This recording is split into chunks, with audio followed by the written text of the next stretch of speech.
तो चलिए आज का हमारा लेक्चर 2 स्टार्ट हो रहा है। लेक्चर 1 में हम लोगों ने बहुत बेसिक बेसिक बातें की थी। अभी ऑफलाइन में हमने एक क्वेश्चन भी कराया जिसमें सारे बच्चों का आंसर क्या हुआ, गलती हुआ है, एक का सही हुआ है। ठीक, वो भी एकदम एनसीईआरटी के लाइन से। तो जो पहला जो क्लास हम लोगों ने कंसिडर किया था इस चैप्टर में, हमने बात की थी कि how to define the life and the living organism. और लास्ट क्लास में, और उसमें आज रिपीट करूंगा, कि मैंने बताया था कि how to define the life. तो मैंने आपको बताया कि बायो में पर्टिकुलरली आप लाइफ को डिफाइन नहीं कर सकते हो, एक डिफिनेशन नहीं बना सकते हैं। आप इसके एक पैरामीटर को क्या कर सकते हैं, तय कर सकते हैं कि that how the parameters can define the life, जिसमें हमने इसको दो कैटेगरी में डिवाइड किया था। पहला जो कैटेगरी था वो क्या था, लाइफ डिफाइनिंग फीचर, और एक था हमारा कैरेक्टरिस्टिक्स। ठीक है, आज हम लोग उसी चीज को वापस क्या करने वाले हैं, उसी को पढ़ने वाले हैं। एनसीईआरटी में जानते हो एक पॉइंट लिखा हुआ है, अगर आप लोग एनसीईआरटी देखिएगा तो व्हाट इज लिविंग में एक पॉइंट लिखा हुआ है कि all living organism, all living organism grow. जितने भी लिविंग ऑर्गेनिज्म होंगे सारे के सारे क्या करेंगे, सारे के सारे ग्रो करेंगे, है ना। ध्यान से एनसीईआरटी पढ़िएगा तो उसमें ग्रोथ नहीं लिखा हुआ है, उसमें क्या लिखा हुआ है, ग्रो लिखा हुआ है। क्या कभी हमने इस चीज को देखा है कि inanimate substance can grow, inanimate non living things, क्या वो ग्रो कर सकता है, नहीं कर सकता है। पैसा ग्रो नहीं करता है जी। स्टॉक मार्केट में पैसा डाली तो पैसा क्या हो गया, डबल हो गया, हेरा फेरी ट्रिक, है ना। तो लेकिन नॉन लिविंग थिंग्स को आपने नहीं देखा कि वो अंदर अंदर क्या कर रहा है, ग्रो कर रहा है। हमारा टीवी 75 इंच का है तो सालों साल तक कितना रहेगा ये, ऐसा नहीं ना कि 95 हो जाए, 89 हो जाए, नहीं। हमारे बॉडी में क्या ग्रो हो रहा है, हाइट तो आकर के एक समय पे क्या हो गई, रुक गई। लेकिन हमारे बॉडी के अंदर के सेल वो क्या कर रहा है, वो तो ग्रो कर रहा है ना। ग्रो इन द सेंस कि उसकी लाइफ स्पैन आई, वो खत्म हुआ, फिर से उसने क्या किया, ग्रो करना शुरू किया। इतना इंटरनल नहीं जाते हैं, लेकिन हेयर भी क्या कर रहा है, ये तो ग्रो कर रहा है ना। तो जितने भी लिविंग ऑर्गेनिज्म आप देखोगे उसमें आप देखो कि ऑल लिविंग ऑर्गेनिज्म ग्रो करेगा। नॉन लिविंग थिंग्स वो ग्रोथ हो सकता है, ग्रो नहीं हो सकता है। समझ में आ रही, तो एक डिफरेंस आता है ना कि सर ये बताओ कि ग्रो और ग्रोथ में क्या डिफरेंस है। हम लोग ये भी लिख सकते हैं ना कि वुडन, वुडन कैसा वुडन, जो रेनी सीजन में है, रेनी सीजन का वो क्या करता है। तो ये नहीं कह सकते कि उसमें ग्रोथ हुआ है, कह सकते हैं ना कि हाँ उसमें क्या हुआ है, ग्रोथ हुआ है। ठीक है, तो इन्हीं सब चीज को लेकर के कि कंफ्यूजन ना हो तो एक आप क्या कर दीजिए कि लाइफ डिफाइनिंग फीचर बना दीजिए, और एक क्या बना दीजिए, एक कैरेक्टरिस्टिक्स फिगर बना दीजिए। इनको ही लास्ट क्लास में हम लोग क्या किए थे, अलग अलग किए थे कि नहीं किए थे। ठीक है, तो पहला कैटेगरी हम लोग का, पहला कैटेगरी क्या था, लाल लाल,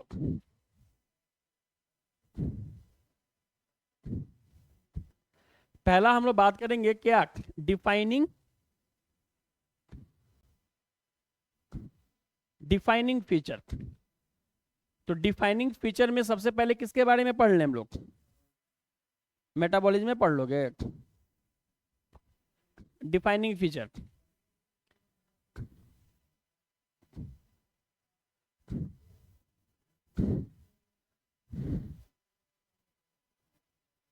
एक कैसा था आपका,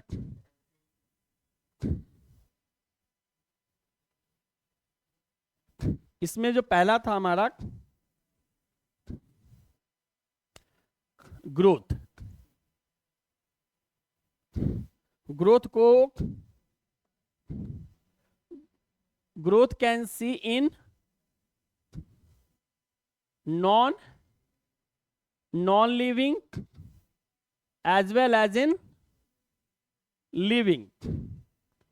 लेकिन हम ऐसा क्या एक सेंटेंस लिखे कि दोनों में बिल्कुल अलग हो जाए। नॉन लिविंग थिंग्स भी में क्या होता है, ग्रोथ होता है। अगर हम लोग एनसीईआरटी की बात करें तो माउंटेन्स के ऊपर, या फिर डस्ट की बात करें, या फिर रेनी सीजन में वुड की बात करें, वहां भी ग्रोथ हो रहा है। यानी कि ग्रोथ आप लिविंग में भी देखें और नॉन लिविंग में। लेकिन लिविंग और नॉन लिविंग में क्या इनको अलग करता है कि इनका ग्रोथ सर ये है, इनका ग्रोथ ये।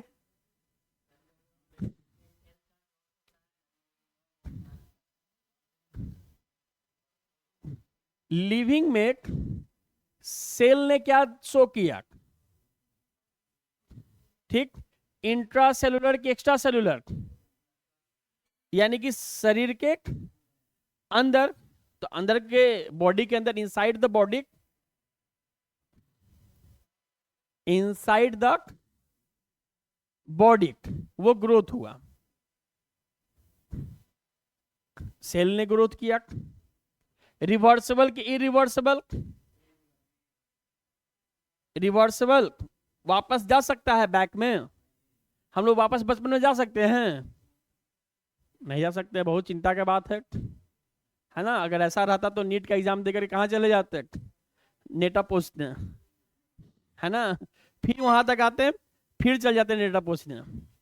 तो हमारे बॉडी के अंदर जो एक बार ग्रोथ हो गया बाबू, क्या वो दोबारा हो सकता है? इसका तो सबसे बेहतरीन एग्जाम्पल हमारे बॉडी के अंदर का न्यूरॉन है, कि न्यूरॉन एक बार ही क्या होता है, एक ही बार डिवाइड होता है, उसके बाद नहीं होता है, ठीक। नॉन लिविंग में जब सेल है ही नहीं, तभी तो नॉन लिविंग देखें। इनमें क्या ग्रोथ हो सकता है, मास यानी कि वेट, उसमें वो ग्रोथ देखा जा सकता है, लेकिन उसके अंदर नहीं। यानी कि ग्रोथ ये लाइफ डिफाइनिंग फीचर कि नहीं भाई, ग्रोथ कहां देख रहे हैं हम, लिविंग में। नॉन लिविंग में भी क्या हो रहा है, वहां भी ग्रोथ हो रहा है। पैसा का गड्डी रखते जाइएगा तो पैसा की गड्डी में भी क्या हो रहा है, ग्रोथ हो रहा है, ठीक। आई बात समझ में? ठीक है। दूसरा क्या आ जाएगा, रिप्रोडक्शन। अब ये वाला लॉजिक यहां मत लगा देना कि सर नॉन लिविंग थिंग्स क्या करते हैं, रिप्रोड्यूस करते हैं। नया कल फ्रीज के लेकर के आए थे, 4 दिन के बाद 2 फ्रीज हो गया, ठीक है। इसीलिए हम यहां पर लिख देंगे non living things do not reproduce at all, reproduce at all. ये वाला कॉन्सेप्ट यहां पर अप्लाई नहीं हुआ। मेरे क्लासरूम में अगर 10 बेंच है तो आज से 100 साल में कितने बेंच रहेंगे, रिप्रोड्यूस करेंगे? हाँ, 9 हो सकता है, लेकिन 11-12 अपने से नहीं हो सकता है जब तक हम वहां पे कोई बेंच ना लगाएं। इसीलिए ये वाला कॉन्सेप्ट यहां पर अप्लाई नहीं होगा। अब यहां पर क्या कॉन्सेप्ट अप्लाई होगा कि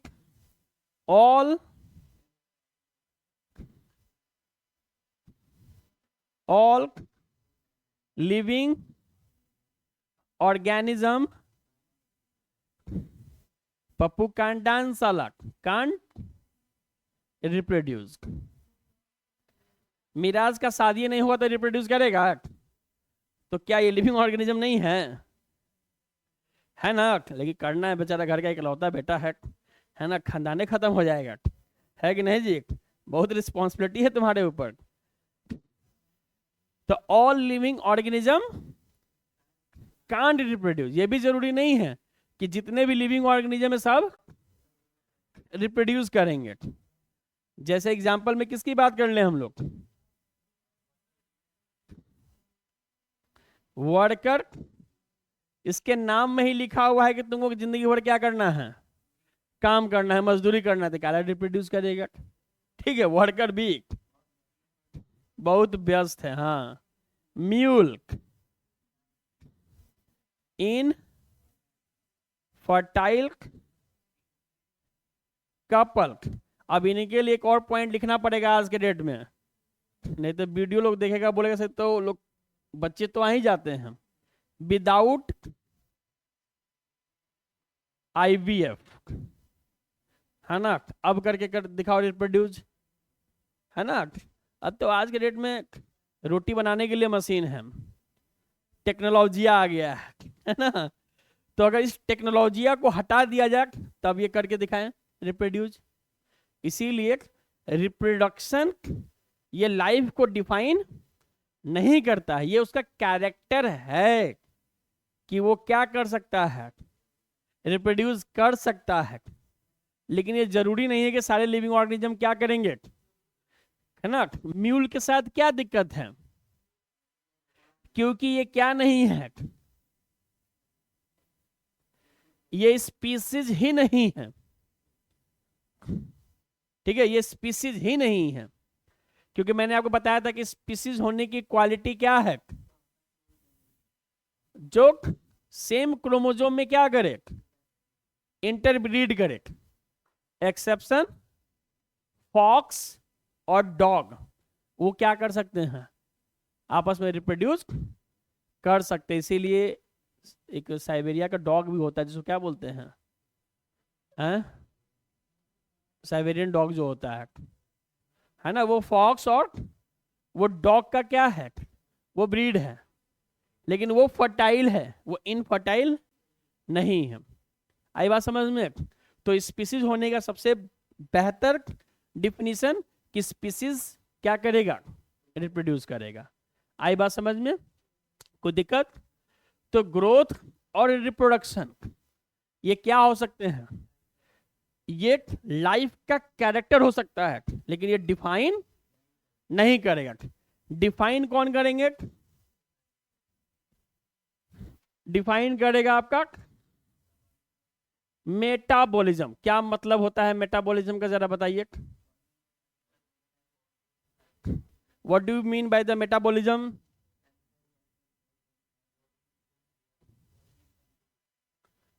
केमिकल रिएक्शन। और बताइए मेटाबॉलिज्म का मतलब।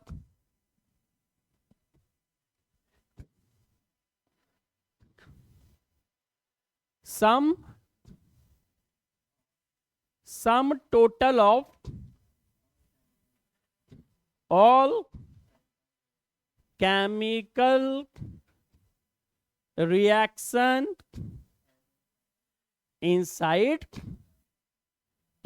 the body, ये जरूरी है, inside the body. Sum total of all chemical reaction inside the body is called metabolism. ठीक है, जैसे एग्जाम्पल के तौर पे जरा समझेंगे कि इधर से खाएं हम लोग स्टार्च, उस पे एक्ट किया सलाइवा, और मिला क्या हमें, माल्टोज। तो सलाइवा किसके ऊपर रिएक्ट किया, स्टार्च के ऊपर। तो ये रिएक्शन हुआ कि नहीं हुआ, रिएक्शन हुआ ना। इधर से आलू डालू तो क्या निकला, उसका चिप्स निकला।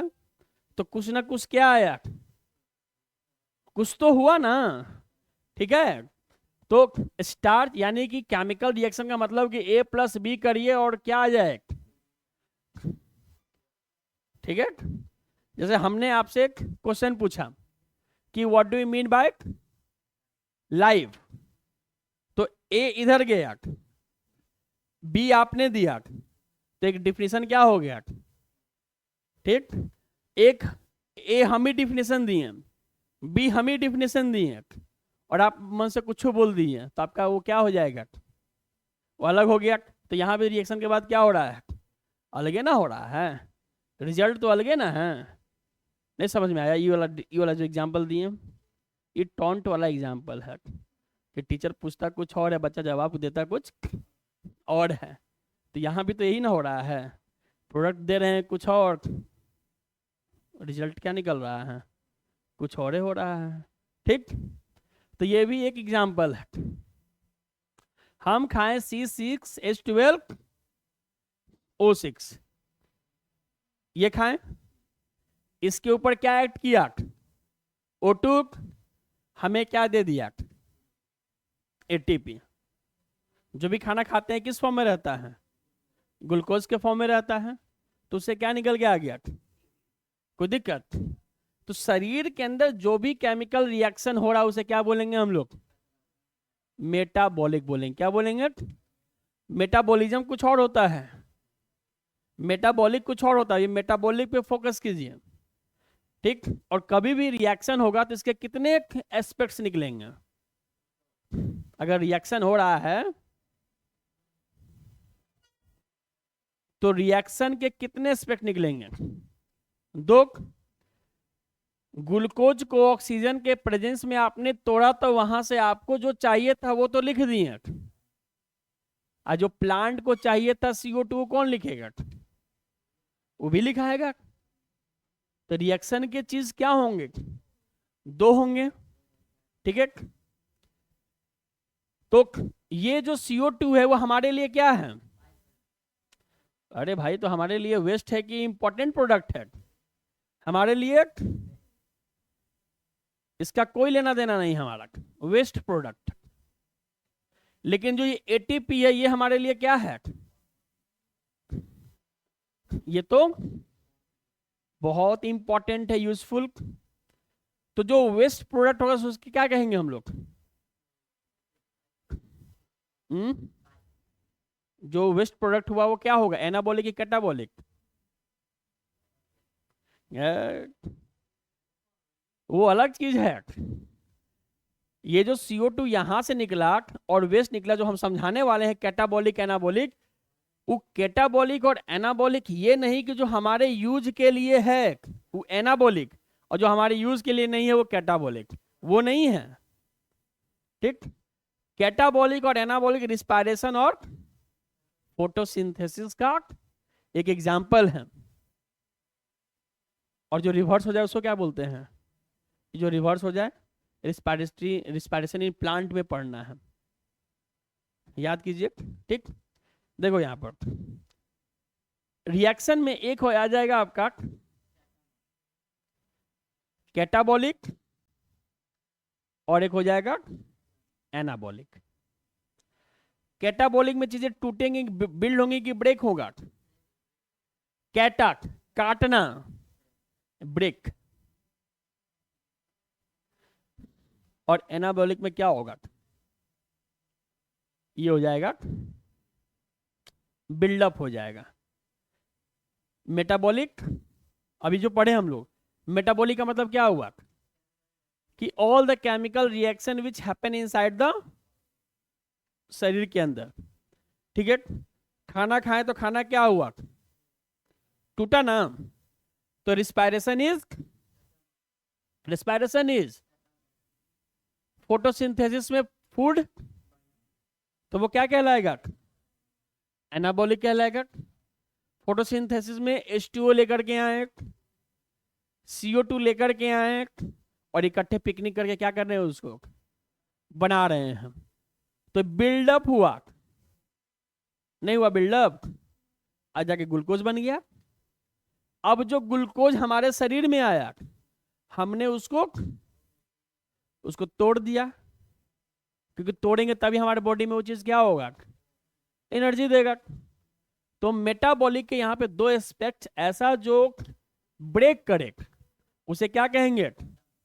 तो भाई इसका एग्जाम्पल में रिस्पायरेशन लिखे कि नहीं लिखे, हाँ कि ना, लिख दें। ये रहा आपका रिस्पायरेशन। एनाबॉलिक में क्या लिख दें बोलो, इसमें लिख देंगे हम लोग फोटोसिंथेसिस, है ना। यहां पर बड़ा चीज छोटे छोटे पार्ट में क्या हो गया, टूट गया। यहां पर छोटे छोटे पार्ट CO2 H2O इकट्ठा कर करके क्या बना दिया, एक बड़ा मॉलिक्यूल क्या बन गया, ग्लूकोज बन गया। क्या ये नॉन लिविंग थिंग्स में होगा, बताओ? नॉन लिविंग थिंग्स में A+B=C होगा? नहीं होगा। लेकिन मेरे दिमाग में एक क्वेश्चन आया कि बाबू रस्टिंग क्या है फिर? रस्टिंग, रस्टिंग समझते हैं आप? समझती हैं? नहीं। छड़ को हवा में छोड़ दीजिए खोल करके, कैसा कलर का हो जाएगा? आई बात समझ में? तो रिएक्शन हुआ कि नहीं हुआ? आउटसाइड है। सेब को काटे ऐसे ओपन करके रख दिए, वो भी अपना रंग चेंज किया, रिएक्शन हुआ कि नहीं हुआ? तो कैसा रिएक्शन है, आउटसाइड की इनसाइड? वो आउटसाइड है। आई बात समझ में? अब एनसीईआरटी में इसी का एक एग्जांपल दे रखा है कि भाई इसकी बात कर लीजिए, आईवीएफ इन विट्रो फर्टिलाइजेशन, इसमें तो रिएक्शन कहां होता है, आउटसाइड द बॉडी। तो क्या हम लोग आईवीएफ को एज अ एक्सेप्शन मान लें? आईवीएफ तो बॉडी के बाहर होता है, स्पर्म कैरी किए, ओवा कैरी किए, और बॉडी के बाहर क्या हो गया, फर्टिलाइज हो गया। तो आईवीएफ को कहेंगे कि वो मेटाबॉलिक का डिफिनीशन को भली भांति फॉलो कर रहा है। नहीं बोलो, ऐसे एनसीईआरटी में लिखा है कि हाँ कर रहा है।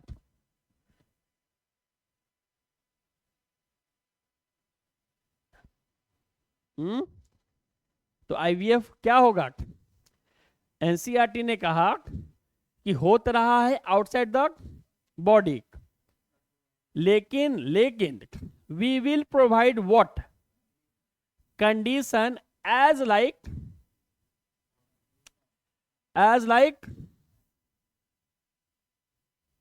लाइक ह्यूमन बॉडी, और ब्रैकेट में क्या लिख दिया जाए,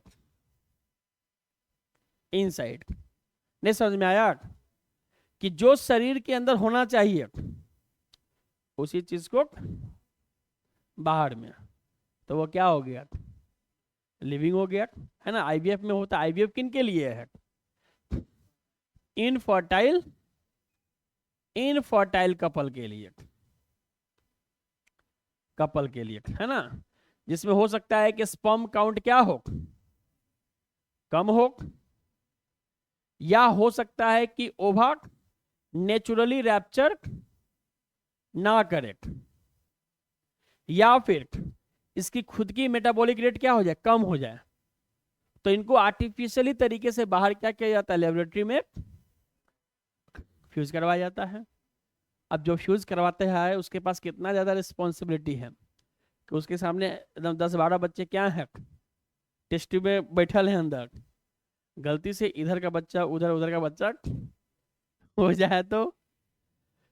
ऐसा तो बहुत सारा मूवी बना है ना इसके ऊपर, लेकिन वो लोग बेचारे बहुत, लेकिन सपोज करिए कि बाय फॉल्ट डिफॉल्ट बीवी ने गाली दे करके भेजा नौकरी पर, तब तो ऐसा हो सकता है ना कि भाग सल्ला इधर, आज रिजाइन देके घर चल जाएं, या फिर बॉस से ही हो गया, वहां के इंचार्ज से लगा अच्छा रुकिए हम पे गुस्सा उतार रहे हैं, आंख बंद करके टेस्ट लेने के होने के हो गया। खैर, तो आईवीएफ इसलिए एक्सेप्शन केस में नहीं आ रहा है क्योंकि फर्टिलाइजेशन जो हम लोग बाहर करवा रहे हैं टेस्ट ट्यूब के अंदर, वो बिल्कुल कैसा है, यहाँ जो कंडीशन हम देंगे बिल्कुल बॉडी वाला। आई बात समझ? इसीलिए मेटा जो बॉलिक हम लोग पढ़ रहे हैं ना, वो रिएक्शन कहाँ होना चाहिए, इनसाइड द बॉडी। आउटसाइड तो बहुत कुछ चल रहा है, लेकिन वो नहीं कहलाएगा आपका कि मेटाबॉलिज्म है, मेटाबॉलिक है। ठीक है, मेटाबॉलिक। आई बात समझ में? ठीक। अब बाबू इसके बाद अब क्या है,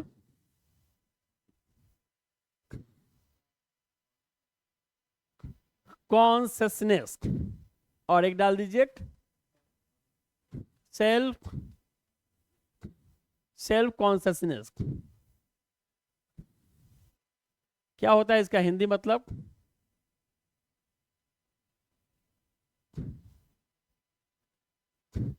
इसका मतलब होता है तो जितने भी लिविंग ऑर्गेनिज्म हैं, उन सारे लिविंग ऑर्गेनिज्म में क्या है?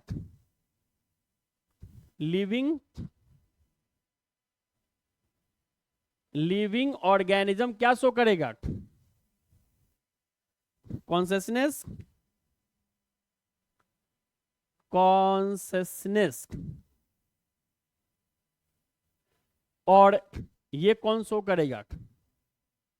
दोनों में क्या अंतर है? या फिर इसमें आप क्या समझ रहे हैं कि इसमें सर चेतना का मतलब क्या होता है? व्हेन वी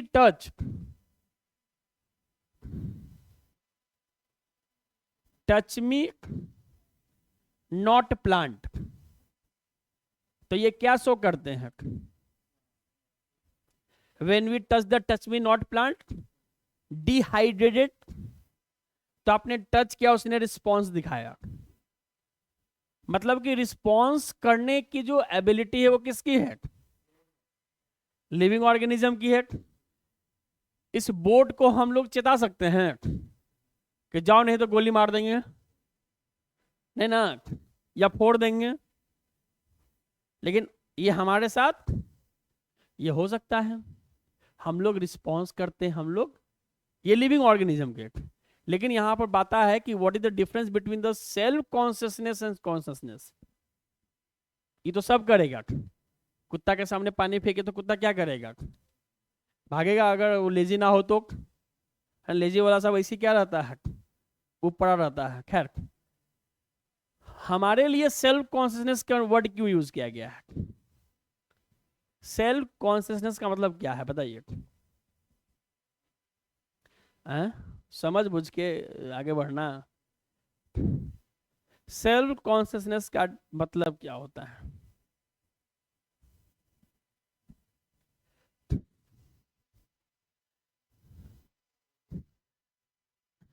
ओ, कुत्ता के सामने जाके भौंकिए या उसके पूछ पैर किए तो डिसाइड करेगा ना, रहना नहीं भोगेंगे, आज मूड नहीं है।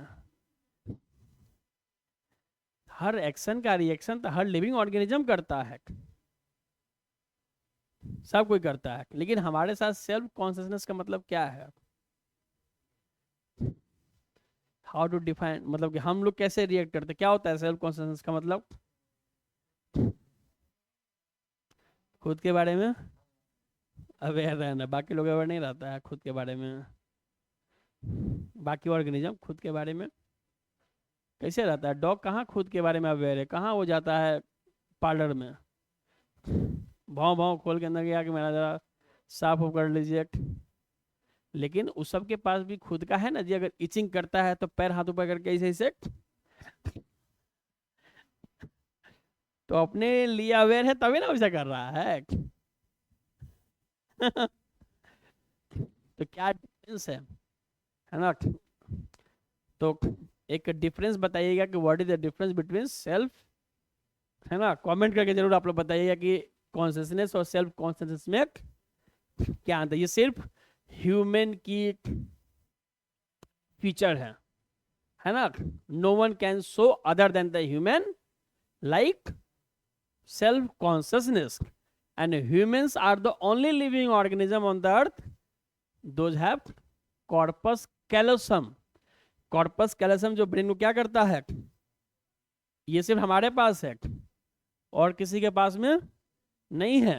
देन लिंक टुगेदर कि कॉर्पस कैलोसम, सेल्फ कॉन्शियसनेस, इसका क्या एक रिलेशन है, तब आपको समझ में आएगा कि सेल्फ कॉन्शियसनेस का मतलब क्या है। तो इसको हम रीट्वीट करेंगे, अगर आप लोग ट्वीट कीजिएगा तो। उसके बाद आ गया रेप्लिकेशन। रेप्लिकेशन का मतलब डीएनए से, अभी बताओ लिविंग ऑर्गेनिज्म में होगा, होगा? नॉन लिविंग में डीएनए है? नॉन लिविंग के पास डीएनए नहीं है। हमारे ही बॉडी में क्या है, तो डीएनए से डीएनए बनने की टेंडेंसी को क्या बोलते हैं हम लोग, रेप्लिकेशन कहते हैं। And that is the feature of living organism. Bacteria के पास भी क्या है, डीएनए है, उसके भी अपने डीएनए क्या होते हैं, रेप्लिकेट करते to form the new DNA. आ रही बात, just like the cell division, just like the cell division. आप इसको क्या कर सकते हो, दिमाग में रख सकते हैं कि सेल डिवीजन की तरह non living things cell division नहीं करता है। आई बात समझ में, ठीक। और ये जो हम बता रहे हैं कॉन्शियसनेस, ये लिविंग ऑर्गेनिज्म को डिफाइन करने वाले में मोस्ट एप्रोप्रिएट अगर कोई ऑप्शन आएगा तो क्या होगा, कॉन्शियसनेस। अगर क्वेश्चन फ्रेम किया जाए कि most appropriate defining feature of living organism या फिर लाइफ, तो मोस्ट एप्रोप्रिएट में कौन आएगा, कॉन्शियसनेस आएगा। मोस्ट एप्रोप्रिएट समझ रहे हैं कि लिविंग ऑर्गेनिज्म क्या करवाएगा, तो कराएगा, क्या कराएगा, एक रिस्पॉन्स देगा। समझ में आ रही है बात, है ना। तो ये था आपका कि what do you mean by the life defining feature और एक कैरेक्टरिस्टिक्स। आई बात समझ में। तो ग्रोथ और रिप्रोडक्शन में बहुत सारा क्वेश्चन फ्रेम भी किया हुआ है, पीवाईक्यूज वगैरह बनाइएगा तो उसमें लिखा हुआ भी होगा, है ना, कि which one is not life defining feature. तो हमेशा याद रखेंगे ग्रोथ और रिप्रोडक्शन ये कैरेक्टरिस्टिक्स हो सकता है, लेकिन ये डिफाइनिंग फीचर नहीं हो सकता है। आई बात समझ में। तो let's finish the today's lecture. आई बात समझ में, कोई दिक्कत? ओके।